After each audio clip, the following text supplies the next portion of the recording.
Hello, everybody. Today on What's That About, a special interview episode, we are excited to have Evan MacKay, the Democratic candidate for state rep in Massachusetts' 25th Middlesex.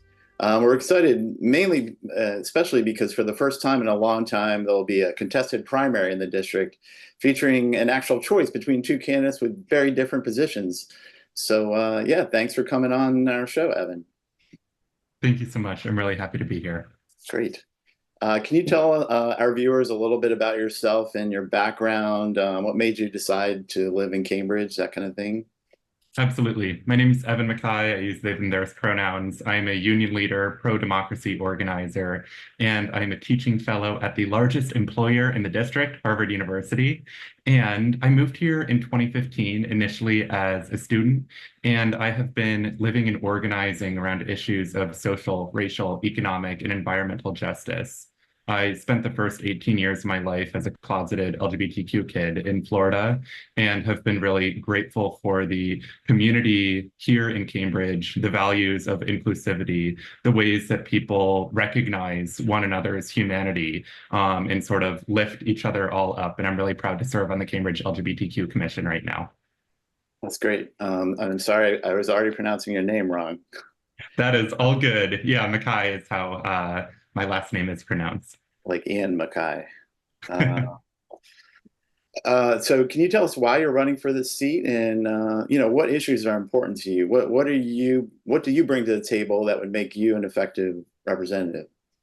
Yeah, so this is a state house district from Central to Harvard to Porter Square. It's called the 25th Middlesex District, and it is one of the most progressive districts in all of Massachusetts. Here in Massachusetts, I know a lot of people follow local politics or national politics or maybe even international politics more closely than our state legislature. I'll share that part of what developed my politics is opposition to mass incarceration, especially the foster care to prison pipeline. And mass incarceration is an issue that is a nationwide problem, but it is more driven by our 50 states than our national government. So as soon as I moved to Massachusetts, I was very focused on jail and prison conditions and ending mass incarceration. And it brought also to a lot of attention other issues of state politics. So things like the MBTA, things like the housing crisis. I want Cambridge to do even more on taxing corporations and the ultra wealthy. I want Cambridge to do even more on climate policy. And our state government is really well positioned to address those types of challenges. But here in Massachusetts, we do have major disappointments with our state government. And I think it is tied to this fact that a lot of people pay closer attention to local or national politics and maybe just wish that everything were okay in our state government. But unfortunately, this is not the case. And so that's why I'm running to be a progressive voice here in the 25th Middlesex District to help us deliver on our values and move forward together in a way that recognizes the community as a source of our strength and our decision making in our collective efforts towards social, racial, economic, and environmental justice. Can I ask you how you got on the I mean, obviously it's an important issue, how you got onto incarceration and over incarceration as a that's what you first latched onto. Yeah. So as I mentioned, my family was a foster family growing up. So we in our home opened our home to more than 100 children. And sometimes people would live with us for months or almost a year at a time, or weeks, or just days at a time. And we were really through that experience encountered the effects of systemic disinvestment, structural racism, in the ways that mass incarceration is a structural problem. It shattered this myth to me that incarceration happens to uniquely bad or uniquely evil individuals. And that is why I really understand mass incarceration as a structural problem that needs structural solutions. And so I really am excited by things like fully investing in education and youth jobs programs and substance treatment and things like that as part of what builds safe and vibrant communities. How would you define this 25th Middlesex district? And if there's anything that is unique about it, what is unique about this district? Yeah, so this is a district. The 25th Middlesex is the only district that is entirely contained within Cambridge. It goes from Central to Harvard to Porter Square.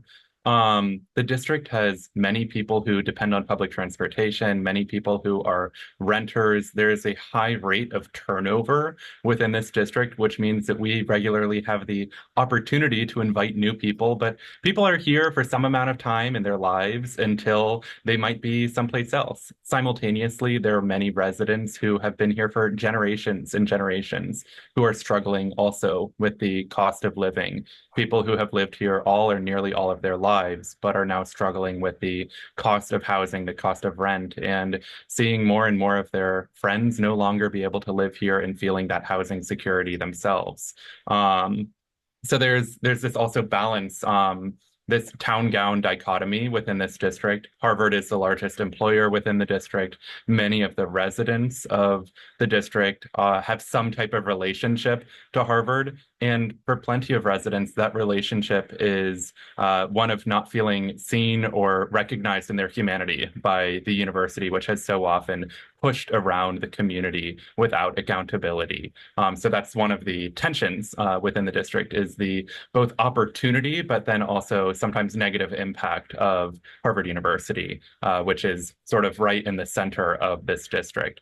But people are caring a lot about the need for a functioning, reliable public transportation system. Another aspect of this district, it has the worst slowdown of any site within the MBTA from Harvard to Central Square, where people really feel that, where people really need the escalator and porter to be working every single day, not just some of the days. So those are some of the things that characterize this district, in addition to it being one of the most progressive in all of Massachusetts. Yeah, funny you should say that. One of the most progressive districts.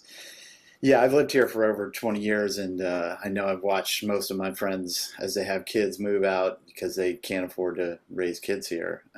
Just unfortunate. Which is also related to the childcare crisis, the Yep. difficulty of obtaining childcare, and then once you have it, the enormous cost that it imposes on your community and on your family. And so I really want to have more state support for childcare through like a universal childcare model. Can you tell me a little bit more about that? Yeah, I mean, it's just one of the costs that families are really feeling the pinch on. So it's housing, it's transportation, but many people thinking about a reproductive justice angle includes the ability to parent and to create and grow families in safe and affirming environments. And right now in this community, so many people are not able to start their families when they would like to. So many people are not able to grow their families in the way that they would want to because of the enormous cost. We in the state of Massachusetts provide support to families with childcare, with growing their families, but only once their children reach a certain age. And so thinking about the state support in providing the availability of childcare is really important. And then also making sure that childcare jobs are good jobs, because so many times there is a shortage of childcare workers because these jobs are not paying enough. Instances in which people are working at a childcare center but could not themselves afford for their own children to go to that center. And so trying to make sure that we can have that retention of these high quality workers who love the work that they are doing, raising and caretaking for the next generation, but making sure that that is a job that is sustainable for them, because so many childcare workers, so many educators are not able to live within this community because of the enormous cost of housing. Mhm. Yeah. Um, yeah, it's just amazing how expensive childcare is and then how little the people who work there get paid. There's something broken there. I don't know how much you know about our program, what's that about, but we tend to have some running gripes, bits, shows about a lot of them about the lack of transparency on Beacon Hill. And I've noticed that you've mentioned on your website and other places that you called the State House dysfunctional.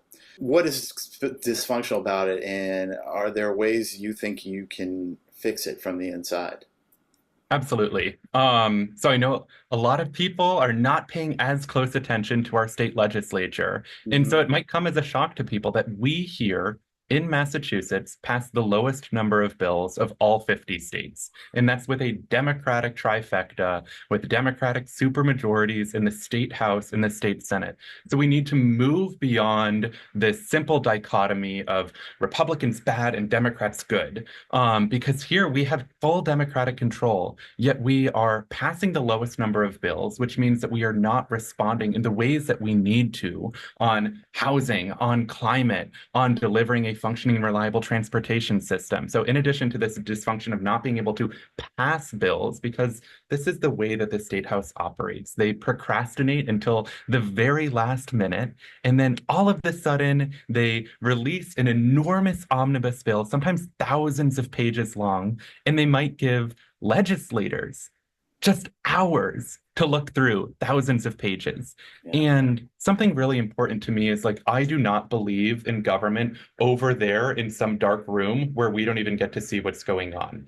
In addition to legislators being able to see the bill that they are voting on before they're voting on it, I want the people of Massachusetts and all of our advocacy and organizing groups to be able to interrogate and really deeply dig into these bills before our legislators are voting on them, such that we can go to the housing justice communities, we can go to the renters, we can go to the environmental advocates and say, what is missing from this bill? What is the most important thing that we need to change about this bill before legislators are voting on it? But the status quo of the state legislature centralizes power within state house leadership, and then they ram through the bills at the last minute, and they impose artificial deadlines on themselves, which prevents time for compromise on a lot of legislation. We see bills that are not controversial that can pass nearly unanimously within the state Senate, or they can get enough co-sponsors, but then we can't get them through the state House. So we're passing the lowest number of bills. We have major problems of corruption, where 3 out of the last 4 speakers of the House were indicted for corruption. The 4th was an unindicted co-conspirator. We have also major challenges of lack of accountability and transparency in government. So we in Massachusetts are the only state of all 50 where the office of the governor, the legislature, and the courts have all exempted themselves from public records laws. And we as voters cannot see how our state representatives are voting in committee. So they can publicly say one thing, and then they can do the opposite behind closed doors. And this is just a fundamental disagreement about what is the role of representative government and what does it mean to have a representative government if we can't even see how our community is being represented through committee votes.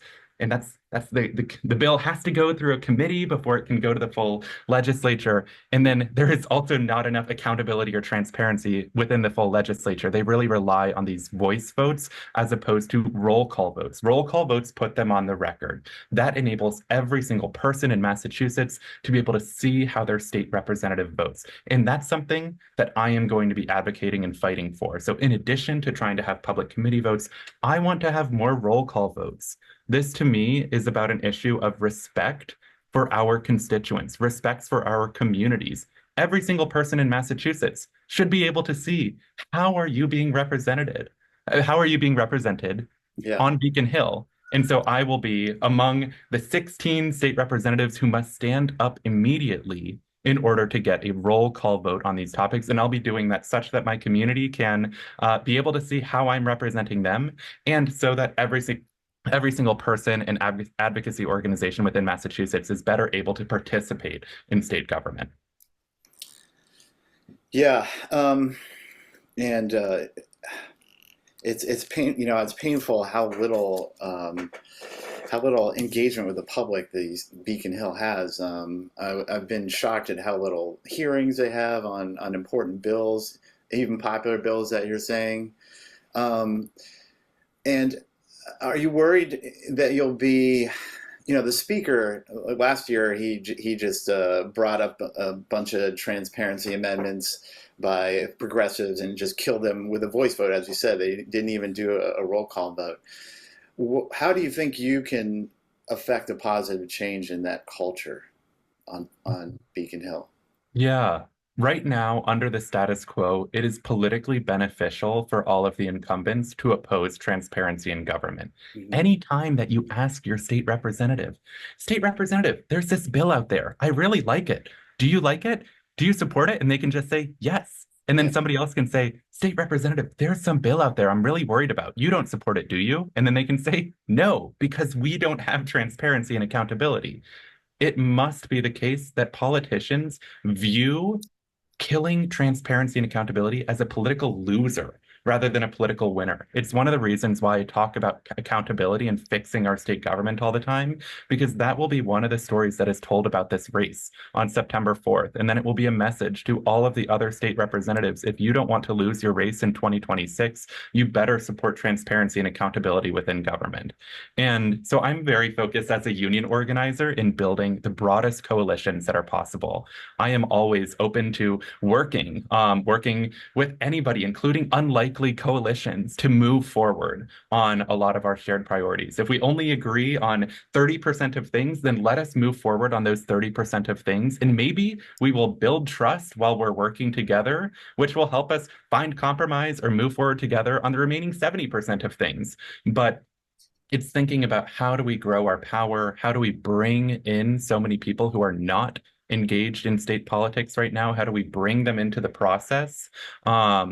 And so that's a little bit about how I'm thinking about this within the state legislature and what can be done. And then choosing our battles wisely, trying to find broadly popular issues where we can show how this lack of transparency and accountability is really damaging to our communities. Like people in Massachusetts are surprised to learn that we have a special tax break for the purchase of a private jet, which is terrible for climate and environmental policy. And why are we subsidizing somebody who can already buy a private jet Yeah. instead of investing in sustainable public transportation?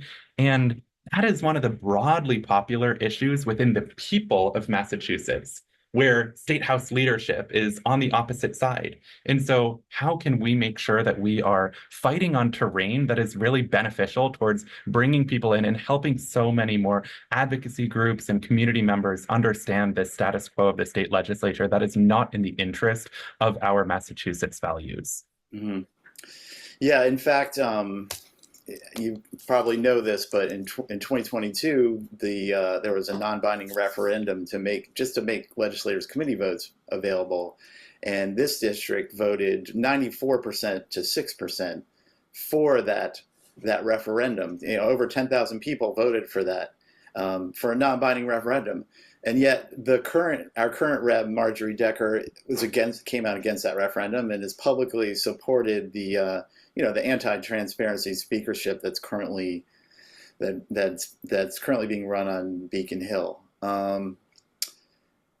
It doesn't make sense to me. Why is there the split between what voters seem to want and what's actually being provided in our district? Why don't they care about what's happening at the ballot box? Yeah, I was really proud and excited to knock doors for question 6 in 2022. So this was on our November 2022 ballot. So question 1 was the millionaire's tax, the fair share amendment. Question 4 was about driver's licenses for undocumented immigrants, and our community supported this overwhelmingly. Question 6 was, shall the state representative be instructed to support public committee votes? And overwhelmingly, the community says, yes. We know that we are operating in the context of corruption in state government, this lack of accountability, this dysfunction. We need to be able to see how we're being represented. And yet, unfortunately, the state representative for this district right now, the incumbent, is on the extreme end in terms of opposition to transparency and accountability. And we have tried for the past decade to get her to change her mind on this. We've done the letters to the editor, we've done the meeting with her office and lobbying her, and she would tell us, my district knows who I am. My district doesn't think that I should have to make my committee votes public. And that is not what we were hearing from the community, which is why we put it on the ballot to show that overwhelmingly the community supports this. Unfortunately, this is a non-binding ballot question. And so she can just choose to ignore the desire of the community to be able to see how we are being represented on all of the issues. Yeah. And so unfortunately, like it is a non-binding ballot question. And if we can't get her to change her mind, we need to change who the state representative is. And it's a difference not only in sort of transparency and accountability and integrity, but it's a different vision of what it takes to create change. to me, I do not think that we will get transformative climate or housing policy in a backroom deal that does not include the people of Massachusetts, especially the people who have been pushed to the margins by the status quo. And so I care about transparency for all of these anti-corruption reasons, but I also really care about transparency because I want to empower every single person in Massachusetts to be able to not just follow state politics, but be able to create that positive change within state politics. And I very much believe in like movement politics and the autonomy and capability of our communities to change the status quo, to move forward on our shared priorities. Yeah, I appreciate that answer. Yeah, and I personally am tired of feeling like, oh, the adults are on Beacon Hill and we'll take care of it, and you do not need to pay attention to what's going on. Um, do you do you have a way or an approach where to try to make people more, is there any, do you have any tips on how to get people more aware of what's going on in Beacon Hill or to follow it? Our Yeah. local news desert is, I mean, is maybe part of it. I mean, there's not many people covering it, but is there something that you think you can do as a rep to bring more light to what's going on there? Yeah. I mean, I am worried about democracy everywhere. I'm worried about the crisis of news and local news everywhere. And I do think that this lack of transparency, this lack of accountability creates this negative feedback loop of disengagement in state politics. And I think that there are very few people who wake up in the morning and they think to themselves, like, ah, if only we had more transparency in state government. And so what we really work on is connecting this to issues that people do really care about. People wake up and they might be worried about the climate crisis in the next generation. And so we talk about the Brown Center on Climate and the Environment did a report on why is Massachusetts lagging behind peer states on climate and environmental policy. And their number one recommendation was to sharply improve transparency. We talk about how this lack of transparency in government connects to the status quo of the MBTA and the red line in our buses. We talk about how we aren't able to see who blocked the real estate transfer fee. We don't get to see what's going on with rent control right now in the state government. Can we see, oh, these are the state representatives who are opposed to it. These are the state representatives who support it. If you live in these 12 districts, then you need to lobby your state representative to get them to switch their mind, or you need to elect a new state representative. And so we talk about how these issues of lack of accountability and transparency are really connected with all of the other like bread and butter things that people really care about. Yeah. And it is in some ways like disappointing or like a missed opportunity that we don't have a deep civic consciousness around the state legislature right now. But Mhm. this also means that if you are watching this video right now, if you are trying to learn more about state government, like you can do a public service to your friend, your family, your neighbor who might not know anything about the status quo of the state legislature. And there are public resources. The Boston Globe covers the dysfunction. I really recommend Act on Mass, ACTONMASS.org, that has sort of a 3-minute introduction to state politics and these failures of the status quo. And you are helping the other person who lives in your building. You're helping your housemate. You're helping your neighbor to better understand state government and to be a civically engaged member of our community when you let them know about these challenges. And so there are a lot of like public resources to help people understand the status quo. Okay, great. Let's talk briefly about some of the other hot button issues that are equally or more important than transparency, like housing. From a state house seat, how do you propose? What are some of your initiatives that you want to do to make housing more available and more affordable in our area? And Yeah. just and maybe if you can just talk about, do you support the MBTA Communities Act that's out there right now that Yeah. some people are fighting, like Milton?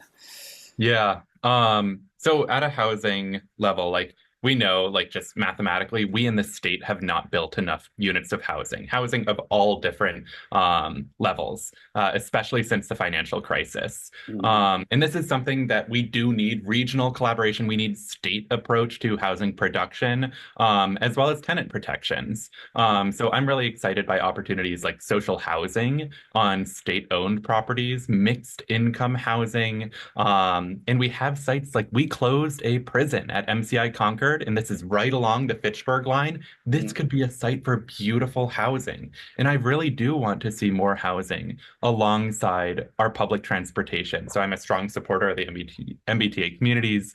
And in order for people to be actually using that public transportation, we need to make sure that it is functioning and reliable, such that our climate goals of having housing along public transportation is actually utilized and people are using the public transportation that is right there. And additionally, right now our state legislature gets in the way of our municipalities responding to local housing conditions. So in Massachusetts, our municipalities are quite constitutionally disempowered in comparison to the state legislature. A lot of things that Cambridge wants to do have to go through a home rule petition to the state legislature. And that includes things like a real estate transfer fee that was blocked behind closed doors due to real estate lobbying. That includes things like rent control. A lot of tenant protections are right now not to the discretion of the municipality, and we need to see state action on that. Mm. Do you see opportunities locally in Cambridge for social housing? Is there, I mean, they're trying to decide what to do with our little bit of public land that we have that hasn't been developed, or parking lots and stuff. Would you be an advocate for that kind of housing here? Yeah, I'm all for the conversations and the like creative imagining that is happening right now. Where can we have social housing within Cambridge? And so I know that those conversations are ongoing, and that's really exciting to see. Yeah, yeah.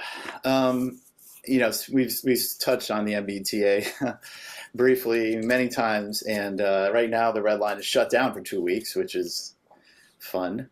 Um, the T announced, right after the budget came out, weirdly, that it needs $20 billion to get back to a state of good repair. So far, there's been there's been nothing on Beacon Hill to address that issue yet, although they're studying it. Um, what, how would you support new fundings, James? I'm sure you would. Like, how would you propose to raise that money? Yeah, absolutely. I am all about progressive revenue. We live in abundance here in Massachusetts. Look around, and like our corporations are doing incredibly well. We have so many people in Massachusetts who are incredibly wealthy, yet we are one of the least equal states when we look at income inequality and wealth inequality within the Commonwealth. And it's part of the reason why I knocked on a lot of doors and did a lot of organizing for the Fair Share Amendment, the millionaire's tax in 2022. Hmm. That is what voters chose to do, is tax the rich to invest in transportation, infrastructure, education. The very next year, instead of fully funding the MBTA, politicians gave $1 billion in tax cuts to large multi-state corporations, tax cuts to the richest dead people in the Commonwealth. The short-term capital gains tax cut to Wall Street day traders and speculators, where the top 1% got 77% of the benefit. And although progressive advocacy organizations sounded the alarm about these tax cuts, and although progressive state representatives voted against these tax cuts, my opponent voted for these tax cuts to the ultra rich and tax cuts to corporations. And so it is really important that we undo these tax cuts to the 1% and these tax cuts to large multi state corporations in order to fully fund the MBTA. But I really think that corporations need to pay their fair share and that we need to be pursuing progressive revenue for the benefit of the entire community. Do you, locally, Harvard is the largest employer, of course. Do you propose changing the way Harvard pays its payment in lieu of, taxes, or where do you come down on something like that? Or do you think, the status quo is okay with all our local, universities, everywhere in Yeah. this region?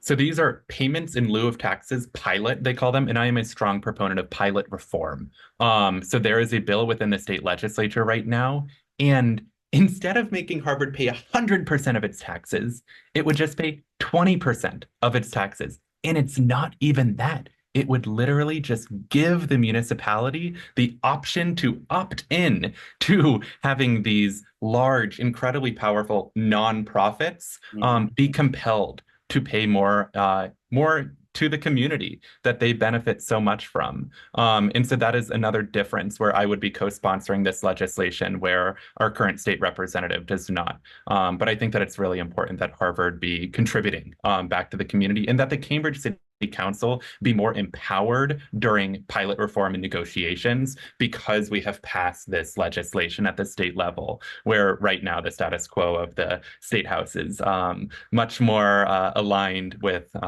the large large corporations and including Harvard, the oldest corporation in the Western Hemisphere.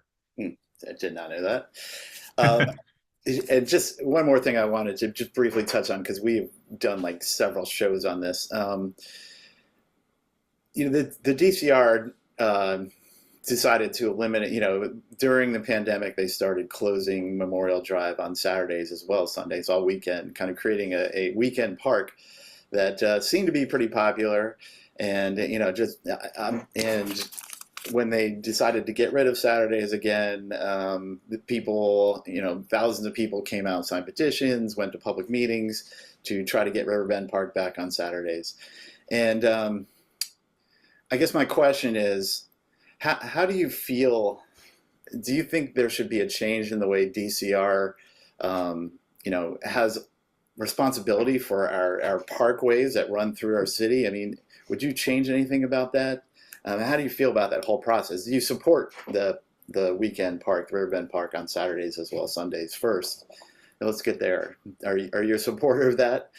Yes, I am a supporter of the park access on our Saturdays. We know that so many of our neighborhoods in Cambridge don't have equitable access to the outdoors, to the Charles River, to our parks. And this was something that a lot of members of the community really appreciated. And unfortunately, this is just one example of where the status quo of making decisions behind closed doors in an unaccountable manner directly affects our neighborhoods and our communities right here in Cambridge. It is baffling that we would have to do a public records request to Mhm. see how our community is being represented behind closed doors. That is just not my view of what government is. But this is what the status quo of the state legislature encourages. The idea that the community would ever know what their state representative is doing is just that's just not how state representatives think. They are used to the status quo of unaccountability, and the opportunity to just do whatever they want behind closed doors. And To me, it's just another example of how making these decisions behind closed doors created a leadership vacuum within the community. Instead of being present, instead of listening to all of the members of the community, people who are supportive of it, people who have concerns with it, we could have been doing things like thinking about the traffic signal on Western Ave. We could have been trying to assess what are the traffic mitigation opportunities? What are the ways that the traffic patterns are changing on Saturdays versus on Sundays, on Saturdays before this time or after this time compared to during the hours of Riverbend Park? Yet the status quo chose to make these decisions behind closed doors, prevent the opportunity for the community to come together and really think about how to make the park work for everybody. And this is just one local example of the failures of the status quo of the state legislature. Yeah, just speaking personally, real quick, I called our representative's office, and they told me that Marjorie Decker was not lobbying to close the park on Saturdays. And then there was a records request from the DCR where she was found to have been lobbying against the park. You're just a personal.